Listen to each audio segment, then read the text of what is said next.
Nanomachines, son! They harden in response to physical trauma.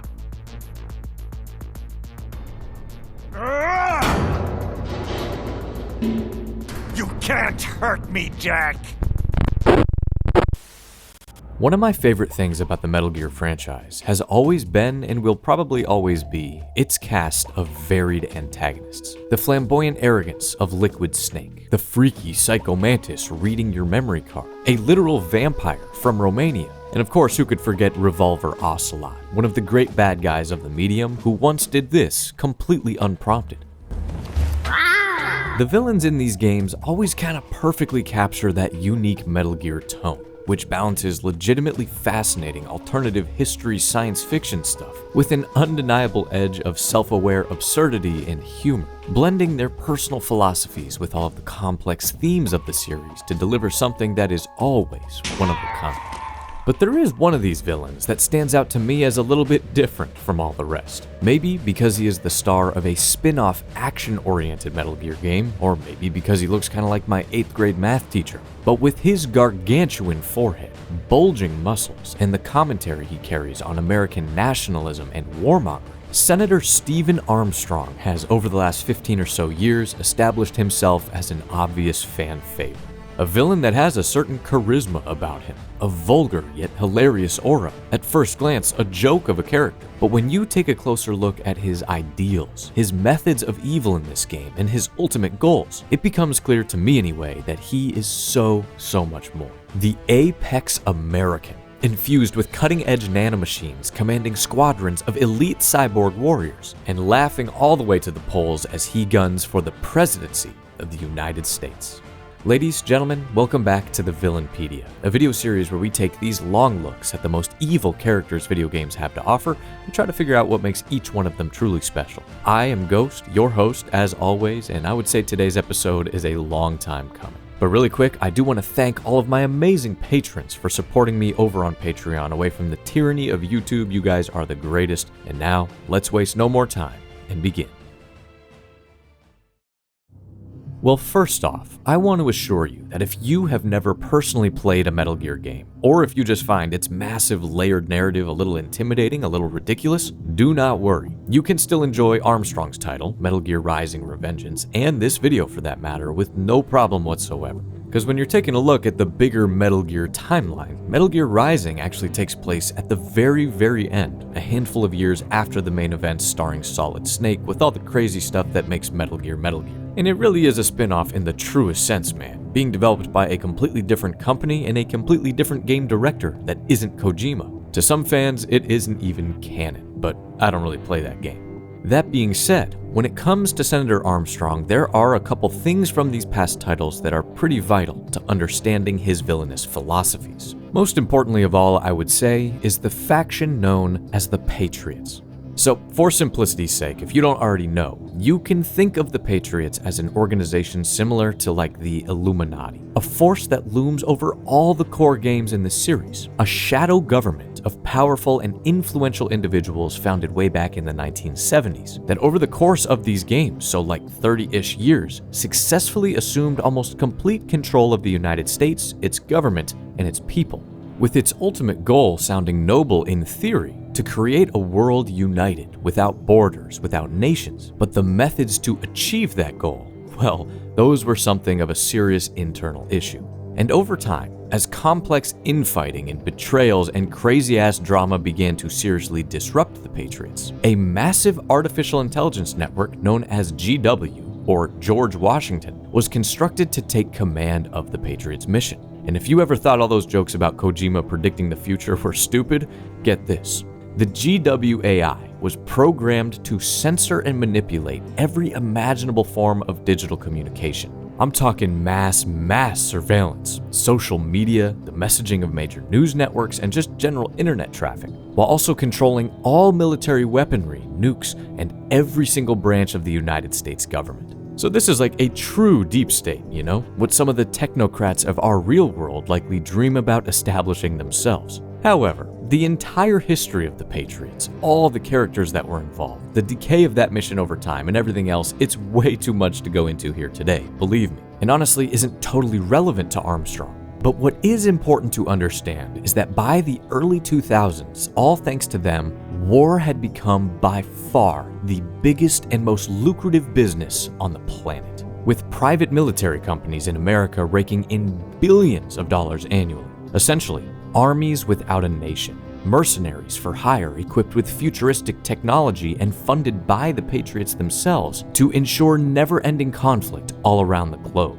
and thus a total constructed monopoly on this war economy as well as control over global geopolitics. However, thanks to the events of Metal Gear Solid 4, the Patriots' stranglehold on the United States was finally put to an end in the year 2014, with the organization being dissolved and destroyed down to the last AI node and surviving members by who else but our hero, Solid Snake. But it is just vital to frame the idea here that this brutal alternative version of America, controlled by a warmongering AI, with all of the media so censored and sinister, its politicians all phony figureheads. This is the world that Stephen Armstrong grew up in. Born sometime in the late 1960s, these are the systems, the events, the bloodshed that he understood as the status quo. And that simple fact, combined with the Patriots' dramatic fall and reveal in the 2000s, well, that shaped this villain at his very foundation. It forged his ambition, his personal goals, his unique ideology, and put a fire in his belly that would not be easily extinguished. So, long before Armstrong was a senator, he was of course just a kid, a guy, born and raised in Texas, USA, at some point relocating with his family to South Carolina, where he attended Pickens High School, which is actually a very real place. Here it is. And while at Pickens, he enrolled in the JROTC program, indicating a bit of interest in the armed forces. But right after finishing high school, Armstrong relocated back to his home state to attend the University of Texas, where let's just say he played a little ball, starring as the quarterback of the Longhorns football team, which, if you're an American like me, you understand the level of fame and glory that this dude enjoyed as a very young man. And also, so you get a full understanding of his physicality, Armstrong's canon height before any enhancements whatsoever is 6'7". Damn, I mean, that's an absolute giant, and obviously a bit of an athlete back in his day. But after college, instead of going to the NFL, Armstrong enlisted in the Navy, and as far as we can tell, never saw any combat of any kind. Then, once his service time was complete, relocated yet again to the state of Colorado, where he slowly but surely began to build interest in the great world of politics. Now, even though in the 2010s, the GWAI and the Patriot stuff had all come very publicly crashing down, private military companies were still very much in operation afterwards, still very powerful and very, very profitable. And at some unknown time, when Armstrong decided he was going to run for a seat on the Colorado State Senate, he became deeply, deeply entangled with the largest PMC still standing, World Marshal, whose headquarters was conveniently located right there in downtown Denver. And what World Marshal specialized in is really what drives the entire story and setting of Metal Gear Rising: Revengeance: cybernetic enhancements. And of course, with his ties to such a titan of domestic defense, that kind of money, as well as his charming America First messaging, let's call it, Armstrong won his first election no problem. And at some point after that, though the details of this backstory are admittedly very thin, Armstrong became not just the main benefactor of World Marshal, but essentially its CEO, while also becoming affiliated with another PMC entirely, known as Desperado, which had a similar affinity for cybernetics, almost exclusively developing and dispatching advanced cyborg warriors in combat. But even with these sinister relationships, Armstrong had his eyes on bigger things still, as he next gunned for a seat on the United States Senate, rallying immense support from the people of Colorado, and quickly establishing himself nationally as a true up-and-coming political star, a breath of fresh air, an icon of old-school roll-up-your-sleeves-and-do-it-yourself libertarianism. And soon enough, he had won yet again, finding himself at last on Capitol Hill, even while being actively investigated for his increasingly shady connections to not one but two different massive private military companies. But hey, come on, this is America, baby. There's nothing you can do that would disqualify you in the eyes of 100 million adults at a 4th grade reading level if they already decided that they liked you and bought your bumper sticker. And thanks to his stirring speeches about the next great American Revolution and returning the country to its glory days, he established himself as the shoe-in favorite to win the 2020 presidential election. Sorry, Joe. And though one might think he is just your typical money-grubbing, war-loving, crooked American politician, Senator Armstrong's true motives here, his true plans for the country, for the future, should he win, well, those were known only to himself. Now, if you have watched some of my Villainpedia videos in the past, you know that I typically like to go just a little bit deeper than this on the backstory, really finding those key moments where characters get twisted or forced onto a path of evil, of darkness. But for today's video, this is literally all we know. Armstrong isn't the villain of some story-driven RPG with a bunch of world building. Hell no, this is much more of an arcadey hack-and-slash experience. A violent industrial metal-powered sprinting fever dream where story is like maybe third or fourth on the list. And I'm gonna be honest, I think that is precisely what makes this character work so well as an antagonist. So in this game, you play as Raiden, a former Liberian child soldier turned super cyborg ninja man, as he works for a different private military company altogether known as the Dallas Mavericks. Maverick Security Consulting. And in the game's opening mission, you are explosively introduced to the formula and the kind of tone that's going to be on tap here. These other cyborg mercenaries working for Desperado Enforcement are pretty much trotting all over the world, ensuring unrest and war are constants so that their bosses can continue to rake in the cash. It's that simple. And personally, I am always really into the idea of a game having not just one or two, but a whole little gang of antagonists opposing the player, each one with their own distinct motivations. I feel it can give a really interesting kind of narrative buffer to the main big bad guy pulling the strings. And here in Revengeance, you actually don't even know that Senator Armstrong exists whatsoever until almost 2/3 of the way through. And I gotta say, man, this gang of secondary villains, they are fantastic characters in their own right. So first off, you have the coolest guy ever made, Samuel Rodriguez, aka Jetstream Sam, Raiden's main samurai-esque rival during the game, who literally cuts your ass to pieces, taking your eyeball and nearly killing you right after the intro mission. And man, he's just so cool, he's so Brazilian. Then there is the core team of cyborg warriors known as the Winds of Destruction. Mistral, this multi-armed French lady whose entire personality is all about being a child soldier just like Raiden, but really learning to love the hunt, the thrill of the kill. Then you have Monsoon, a Cambodian mercenary who can dislocate his entire body with these super magnets. And his message to Raiden is that no matter what you do or think, it's only natural for the strong to prey upon the weak. And finally, you have their leader, who you're kind of led to believe is the main antagonist at first, this big egg-headed cyborg from Alabama named Sundowner, who just straight up loves war. He loves battle. He loves blood. He's ridiculous as hell. But what I really enjoy about this crew is how they kind of power scale in a very classic video gamey way, making the linear progression through them, through the game, and toward Armstrong extremely rewarding, extremely fun, challenging, and I think kind of endlessly replayable. So that's kind of the cast, but let's really get down to the fine print of what is actually happening here. I mean, what is Senator Armstrong trying to accomplish in this game? And thus, what is the player trying to stop? Well, the first big story beat is the Winds of Destruction being sent to an unnamed African country to kidnap and kill its prime minister just to keep the region from tragically falling into peace and prosperity. You gotta love this classic line right here. Africa's just getting a bit too peaceful.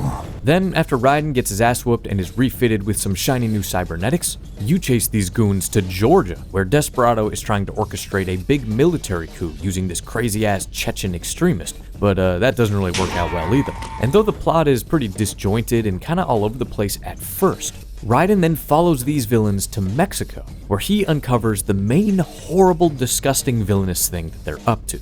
Desperado and World Marshal have together been stockpiling small orphaned children, trafficking them, and then removing their brains from their bodies and placing them in cold storage, with plans to then move all these brains to the World Marshal HQ in Denver to condition them with constant VR training systems to turn them into hardened killers, finally then placing these little kid brains inside of powerful cybernetic bodies once they were matured. Now that is some depraved, disgustingly evil shit that specifically triggers Raiden given his child soldiering past. And it's also at this point in the story that you see Armstrong for the very first time in a short and cryptic little scene.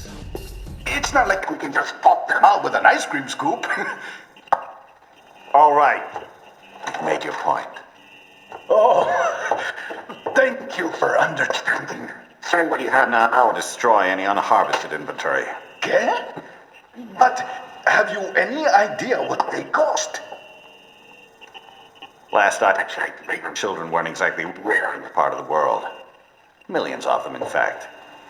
You can get more once we set up a new lab. They lead lives of hunger and pain. We're performing a service here for them and the cities they burden. And I love how traditional this feels as far as storytelling. Very comic booky, very campy. Seeing only his back and hearing the voice of this obvious puppet master. But in my opinion, one of the most vital narrative elements with this villain and with the game overall that is somehow often overlooked by fans is your hero, Raiden himself. Because during the course of the main story missions, let me tell you, this guy is just going through it, man. Stuck in a constant psychological battle about what he's really doing and why, what he has become. This is a character that wants to see himself as a traditional hero. A man who overcame a traumatic past and now chooses to fight, chooses to use his power to defend the weak, the downtrodden, his sword merely a tool of that justice. But at nearly every turn, he is reminded of his own brutality and destructive nature. His past life where he was known as Jack the Ripper for doing horrible, unspeakable things. So this whole moment where he uncovers the stuff with the orphans, well, it nearly breaks him, understandably so. He wants to go march through the front doors of World Marshal in Denver and murder all these evil bastards like right away. But his employers say we can't let you do that. That would be too messy politically, legally, too much red tape. So instead, he blazes his own path, heading there completely by himself as a one-man army, willing to burn the entire place down to its foundation to do what he feels, what he knows is right. And I just want you to remember that simple fact for later on. And really, every one of those bosses we discussed, they tease some part of this out of Raiden. They poke him where it really hurts, making him question his motives, his actions. Until at last, it's Monsoon who gets him to just crack fully, embracing his bloodthirst, his Jack the Ripper persona. And after that point, well, it is a dead sprint of blood and destruction and guts toward the very end of the game. And I mean seriously guys, if you haven't played this before, I highly recommend it. It's even more fun than it looks. But it is pretty interesting that even as you are literally murdering all of his pawns, destroying the entire Denver Police Department and the World Marshal HQ in the state that he represents, Senator Armstrong is nowhere to be found. You definitely think this would be his big moment to kind of stomp into the story, introducing himself and trying to put an end to all of Raiden's meddling. But no, it's only once you reach the top of the skyscraper, in the room charmingly lined with the brains of small children, that Sundowner teases something big is coming in just a few hours. He also openly talks about 9/11, which always surprises the hell out of me. But it does seem that you were drawn here by Armstrong intentionally. But, you're here. So you engage in an epic duel to the death with Sundowner in the reign atop World Marshal. It's amazing. And after hacking him to Hamburger Helper, you interrogate what little is left. Attaboy, Jack. What happens in 3 hours? He'll launch Operation Tecumseh. Who? Armstrong? I've already said too much. And this really is Armstrong's main stroke of evil genius in the game. While Raiden is occupied back in the Mile High State, the current president of the US, Hamilton, just happens to be headed to Pakistan for some peace negotiations amid ongoing tensions. And there, Armstrong and his desperado forces have orchestrated an assassination attempt, which, if successful, would result in something very familiar to us real-world Americans, a second, quote, war on terror, ensuring a long and profitable conflict for years and years to come. And I really want to take a second to try to illustrate to you how insane this final chunk of the game is. So after Raiden kills Sundowner, you try to escape to make it way over to Pakistan in time. But, well, it doesn't work, and you fall back down into the depths of Denver. Then you have to like Sonic Battle 2 escape from the city here, eventually hopping on a motorcycle and riding out into the desert where you hope to make it to a literal spacecraft that can get you to the Middle East in just minutes. But along the way, of course, it is Sam, the coolest guy ever made, who stops you in the middle of the Badlands, and you have a classic cowboy samurai sundown duel. By far my favorite fight in the entire game. Then shortly after this, Raiden arrives at the military base, where there is a weeaboo working the gate. Then you meet with the tiny girl who built the entire shuttle seemingly by herself, and she says, okay, have fun over in Pakistan, Uncle Raiden. And at this point in the game, it all makes complete sense. But once you arrive in the land of the pure and dispatch a bunch more cyborgs, the moment we've all been waiting for is near at hand. Raiden is attacked by a massive crab-like Metal Gear called Excelsius, and guess who's manning the controls?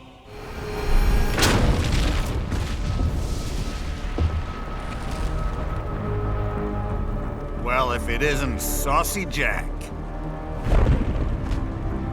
Just a little too late, as usual. Armstrong! Impressive little toy you've got there. But your plan ends here. Idiot! You're not ending our plan. You're expanding it. Check the internet lately.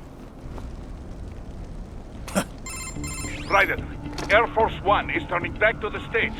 What? How'd they know? Someone posted photos of what's happening on the base. The whole world is up in arms. Show me. How did they?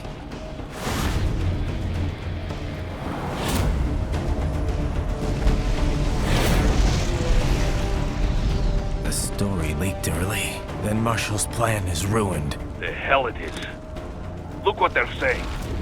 The story just went live, and already they're calling for blood.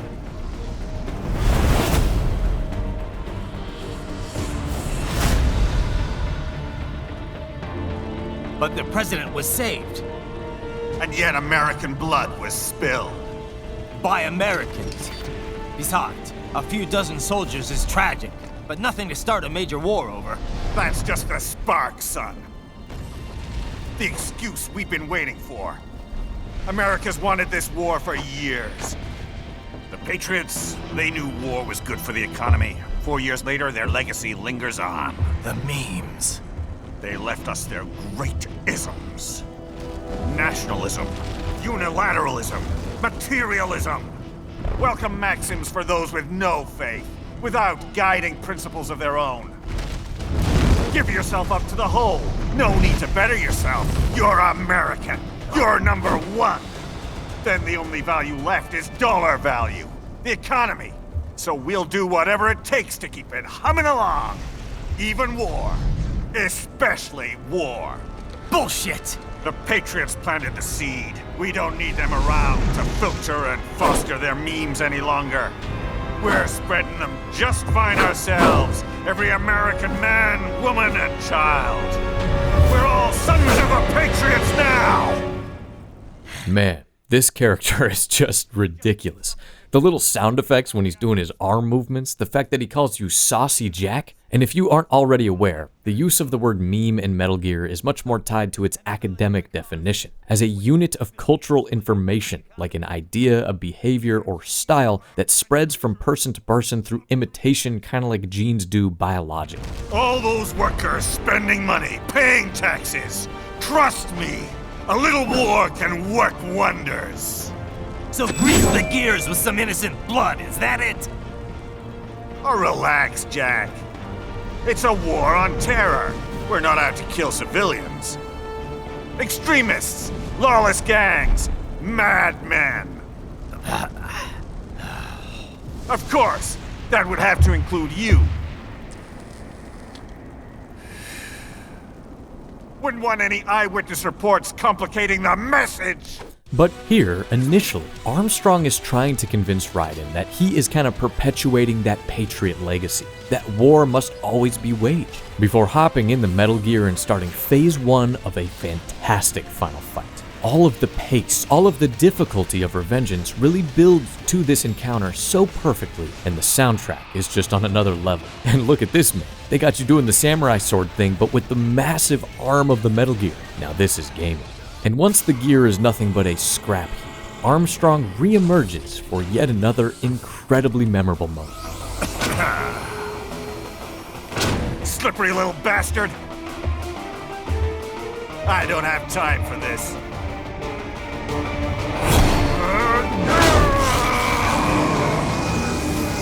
Oh, you've gotta be kidding me!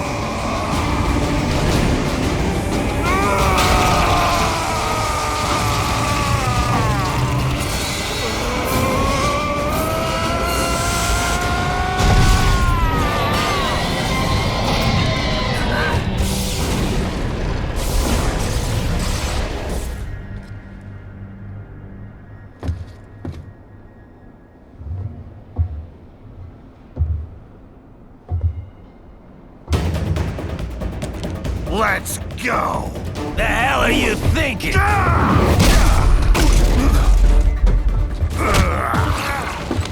Played college ball, you know. That's some cushy Ivy League school.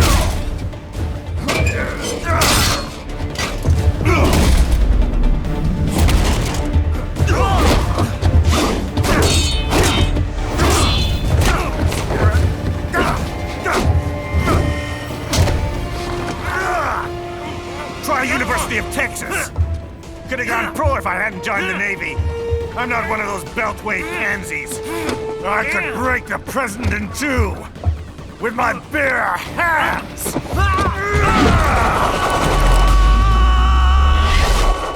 Don't fuck with this, Senator.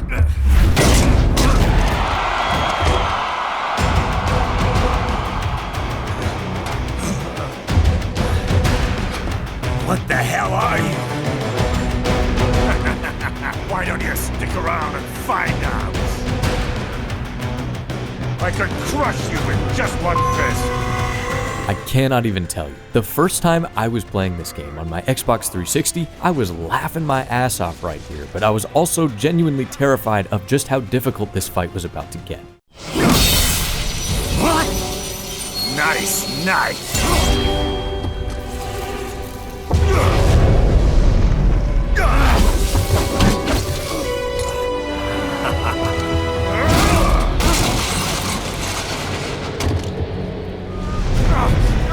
Typical politician. Big promises, but all talk. What?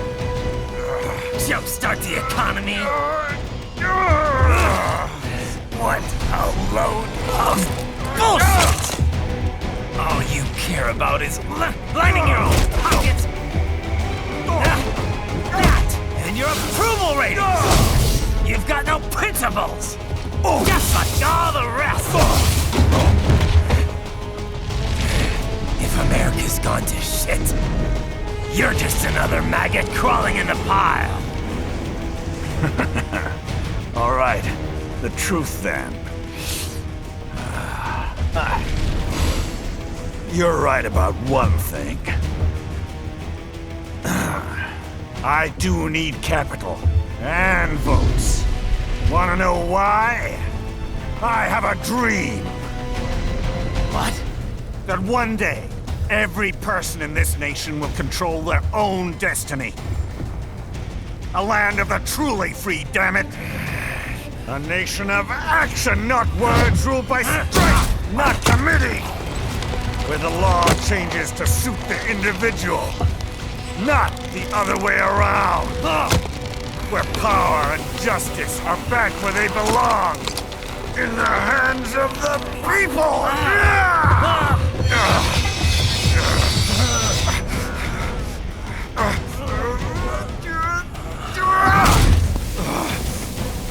Where every man is free to think, to act for himself!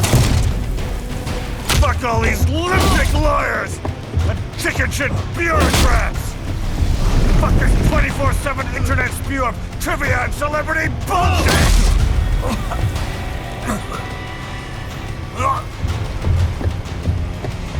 Fuck American pride! Fuck the media! Fuck all of it! America is diseased, rotten to the core. There's no saving it. We need to pull it out by the roots. Wipe the slate clean. Burn it down! And from the ashes, a new America will be born! Evolved, but unchained! The weak will be purged, and the strongest will thrive, free to live as they see fit. They'll make America great again! What the hell are you talking about? You still don't get it. I'm using war as a business to get elected! So I can end war as a business. In my new America, people will die and kill for what they believe! Not for money, not for oil! Not for what they're told is right. Every man will be free to fight his own wars!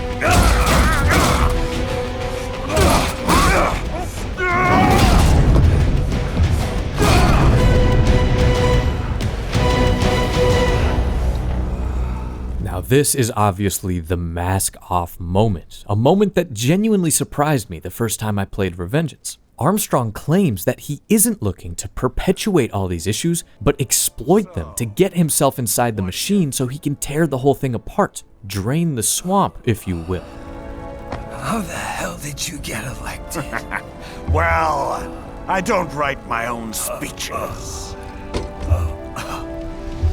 You should try fighting for what you believe in sometime, Jack. Not for a company or a nation or for anyone else. Maybe I was wrong about you. Am I finally getting through? I'll rid this world of pointless wars, Jack.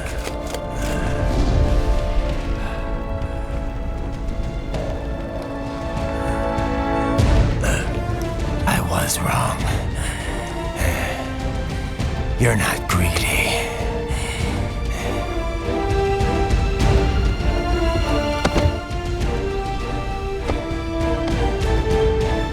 You're batshit insane!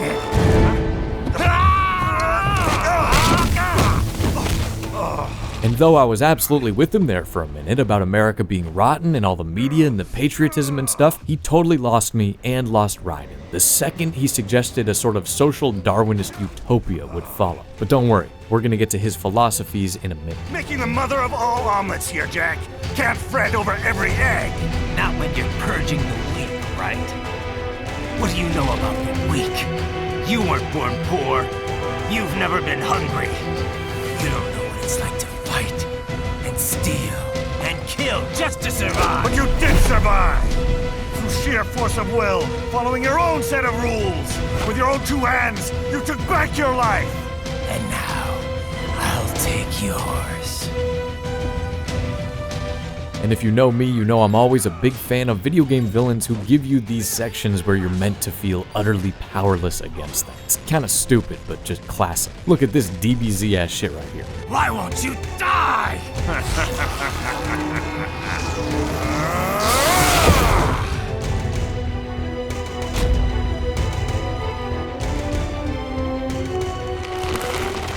Nanomachines, son! They harden in response to physical trauma.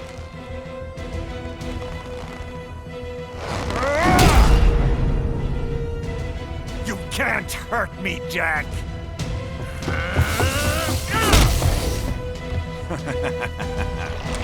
What did I just say?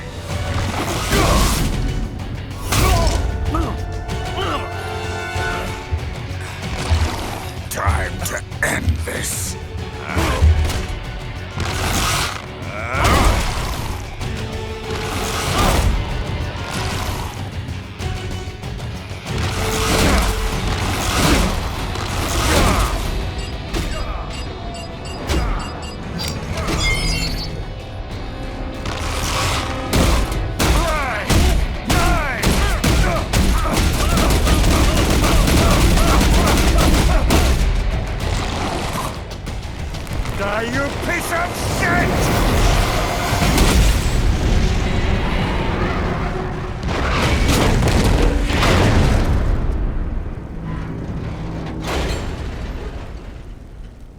But as you reach the final phase of the fight, where Raiden's sword is broken, his body is crumpled, and his spirits dashed, the only hope he has left should be obvious to anyone. That his reformed evil robot dog companion, previously thought to be dead, appears with the super powerful weapon of his fallen rival Jetstream Sam, who also ended up not being that bad of a guy and even left you a voicemail. Again, listen, it makes sense while you're playing the game, just trust me.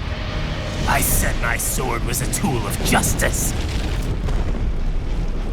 Not used in anger. Not used for vengeance.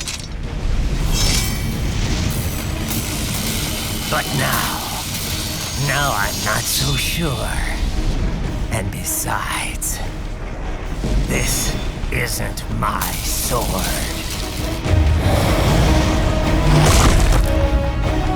The wreckage of the Metal Gear engulfed in flames all around you, Armstrong doing his best perfect Cell imitation, and nowhere left to run. This is an incredible final phase that will challenge you immensely, because the main real mechanics combat-wise in this game are parrying your enemies' attacks perfectly, and of course the Fruit Ninja thing. So if you go into this with very few healing items in the bank like I did, you have to be nearly perfect on both fronts, especially on higher difficulties. And again, the song that plays here is just dripping in commentary. I don't want to play the full thing because I don't want to get slapped by the copyright stick, but here's just some of the lyrics.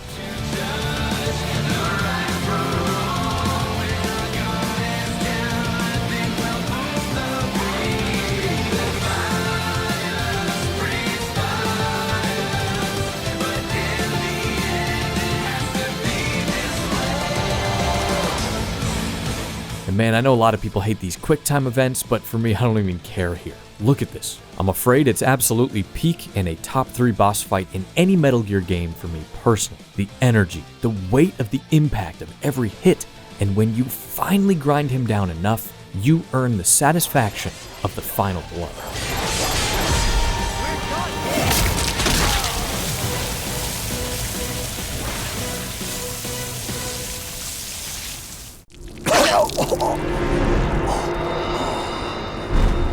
Well done, Jack. Your dream dies with you.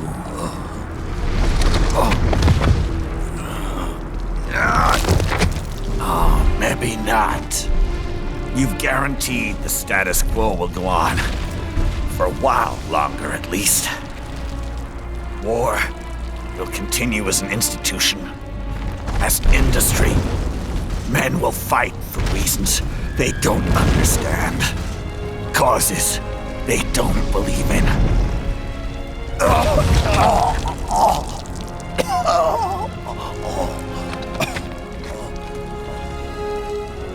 But at least I'll leave a worthy successor. You, Jack. You carve your own path. Use whatever methods you see fit. You don't let legal bullshit get in the way. And if it costs a few lives, so be it.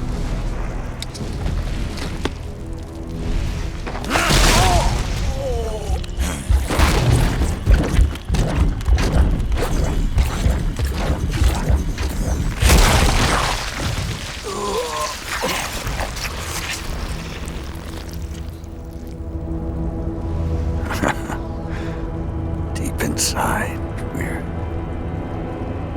kindred spirits. You and I. Pretty amazing and pretty haunting final words. Because when you look at all the things we touched on, the things Raiden goes through over the course of this game, over the course of his life, going way back to Metal Gear Solid 2, I think Armstrong might have a damn good point. But that, my friends, is a story for another time. So even though it's a small villainous appearance, restricted to the final chapter or so of a short but sweet video game, I think you can see why Armstrong has made quite an impression on fans over the last decade and a half. What a personality, what a design with that 10 head, the stupid little glasses, and what a great performance from the wickedly talented Alistair Duncan. But if you wrap things up here, hit the end credits, and are still left wanting more, well, partner, do I ever have good news for you. Revengeance includes 2 very small DLC campaigns, one of which puts you right in the shoes of the coolest guy ever made, Jetstream's Sam. And it is just great. I love it. And narratively, it's a prequel to the events of the main game that follows Sam as he attempts to infiltrate World Marshal himself, actually intending to kill Armstrong and the Winds of Destruction. Because he also sees the PMCs as disgusting for sitting around in offices while soldiers spill innocent blood abroad. But obviously, we already know that he does end up working for Armstrong for some reason. So basically, the Senator and his cyborgs had intended to recruit Sam specifically for a long time as a mercenary because of his reputation for being a terrifyingly powerful swordsman. So Armstrong actually totally welcomes this assault on his workplace, this violence, and treats it like a little job interview for Sam. Which is pretty funny actually. He calls you as you ascend the tower to taunt/encourage you. But you also get shown this really fun cutscene in a Japanese garden where he's talking to Monsoon about how much he despises cherry blossom trees, which are of course famously linked to Washington DC during the springtime. But he just despises their fragility, their fleeting beauty, an obvious contradiction to his core values of strength and enduring power. It's just really, really good stuff. Then, by the end of the DLC, Sam makes it to the top of World Marshal to face Steven one-on-one, and oh my god, this is the most difficult fight in the entire game, especially on those higher difficulties. Just crazy punishing. Because in this one, the Senator starts with his shirt off, already in full nanomachine mode. There is no phases, there is no games, just balls to the walls, Armstrong ridiculousness. And toward the end, he tries the very same tactic he did with Raiden, exposing his true plans to abolish war as a business down the line, and just like Raiden, Sam isn't convinced whatsoever, successfully timing a sick-as-hell attack to slice the Senator's hand clean off, but even that is not enough. So it's really fun to see how this guy, who you end up learning isn't really evil at all, was kind of beat into submission by the main villain, saving his own life by joining the bad guys, and eventually falling at Raiden's hand way out there in the desert. It's just nice. I like it. Now, I have said it before, and I'm going to say it again right now.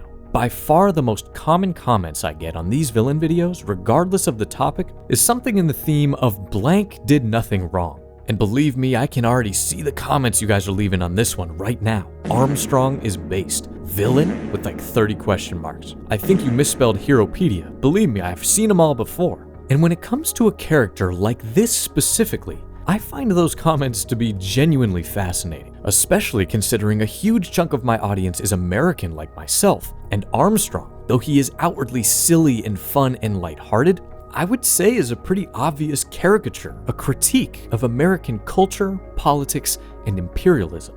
So I guess I would ask you this simple question. When you think of the United States of America in the abstract, what immediately comes to mind? And I'm not trying to trick anybody here. Is it barbecue? Is it beer, baseball, football, cornfields, the Empire State Building? Maybe something not as positive? Well, I would bet big money that many of you guys might bring up the big F word, freedom. The right to do what you want, how you want, when you want, assuming it's within the law, or you exist in a tax bracket where the law doesn't apply to you. But when you look at Armstrong's whole backstory, his college football days, his birthplace being Texas, his disgust at the era of the Patriots and all the shadow government control of the American people, the way he seeks to aggressively overcome and blaze a new path, he really is kind of an avatar of that reckless concept of American freedom, or at the very least, the personification of the way that many people around the world view our nation. Willing to do pretty much anything it takes abroad so that the home soil can thrive in the way that he sees fit,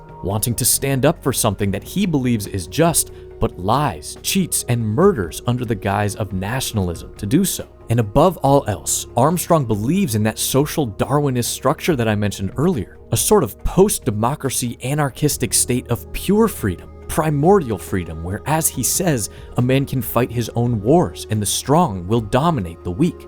And while I could rant ad nauseum about the modern real US and all of our current issues, I think when you look at the America within the Metal Gear universe, Armstrong is absolutely correct. It is corrupt and unsavable. It does need to be pulled out at its roots and wiped clean. But where he turns irredeemable villain, and a great one at that, is with what he's willing to do to achieve that goal. He is the puppet master of all these PMCs. He's kidnapping and operating on orphans to harvest their brains. He's waging wars all around the globe just so he can win an election. And there again lies the genius of Metal Gear, that despite all of that, the guy is genuinely hilarious. No one playing this game would ever take him seriously. It's literally impossible to do so. And I am amazed at how even the Metal Gear game that our prophet Kojima didn't write and direct still outlives itself and was incredibly ahead of its time. I mean, Armstrong literally says the line, "Make America great again." And I don't think anyone can deny that even with a thin backstory, even with that short runtime and outlandish tone, Metal Gear Rising: Revengeance gave fans something entirely unexpected with Senator Armstrong, one of the most easily recognizable, funny, and memorable video game villains of the 21st century.